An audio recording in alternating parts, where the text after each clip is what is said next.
wanda kuke tare maka wani abu wanda shi baka ji daɗi ba, to kuma sai ka kalli abubuwa da ya maka da yawa a baya waɗanda ka ji daɗi, sai su kwantar maka da hankali. Masana suka ce hatta miji da mata dole sai an dinga samun haka.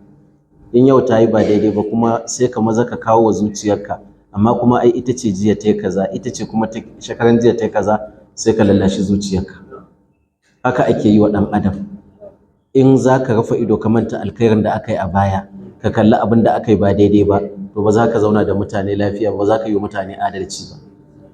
Kamar yadda muka sha faɗa, ma'aunin mutumin kirki a wajen masana shine wanda alkhairinsa ya fi yawa, ba baya da matsala ba, baya da shari ba.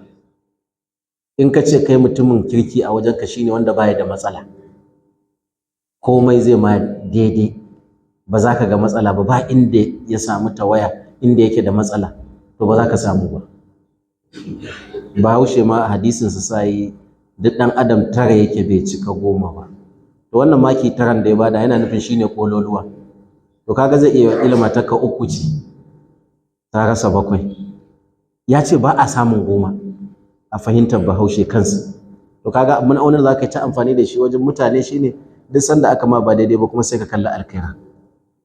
Da bai yi daidai ba a ce an daɗe ana maka daidai, an daɗe ana ma alkhairi, kuma lokaci guda amma ba daidai ba sai ka manta da wancan duk daidai din da aka ma, sai ka manta da wancan alkhairin ko? To in kana tuno wannan in an ma laifi to sai ya sa